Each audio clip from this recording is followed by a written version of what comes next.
and through your spouse.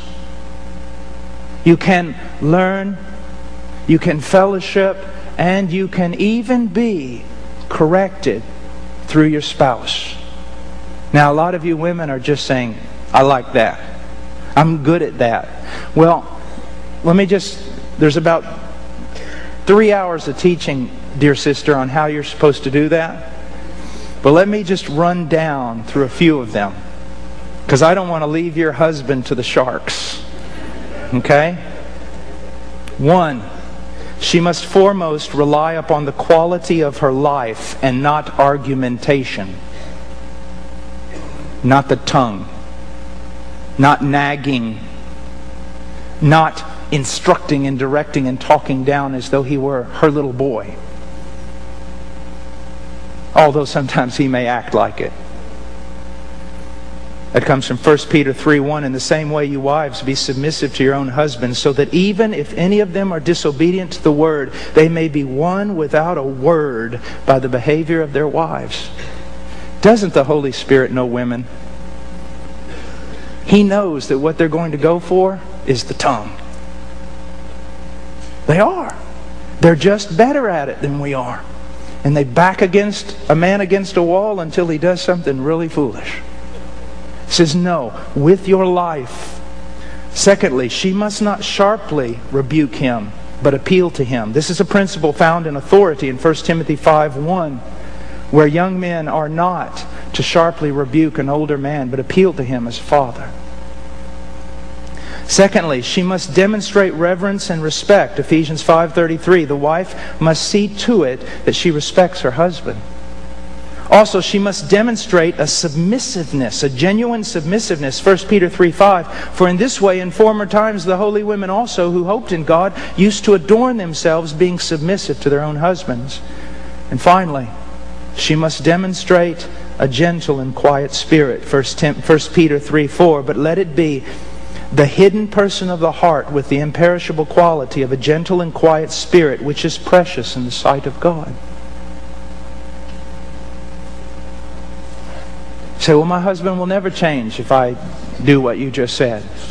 Well, let me ask you a question. With all your striving, has he changed thus far? No. There's a principle I teach. It's actually a sermon. It's entitled, to women, it's entitled, How to Live in Such a Way So That God Will Kill Your Husband. And it has something to do with this. I love European castles. Every time I go to Europe or something, if I can find a castle somewhere, I'll go to it. But I was so amazed that in the castles, in the front door, the big door, 30 soldiers walking abreast could go through that door. But when you get to the second floor of many of those castles, the stairwell is only about this wide. And the door on that castle is only about this wide. You wonder, well, what's the deal? Why is that? Well, here's the reason. If the first floor is stormed by the enemy, and they knock the door down and all these soldiers run in, everyone in the castle, all they have to do is go up to the second floor. And then if there's 400 enemy down there on the first floor, it doesn't matter. That narrow stairwell will only allow one of them at a time to come up through that door. And so one man with a lance can protect that entire castle. It's pretty ingenious, isn't it?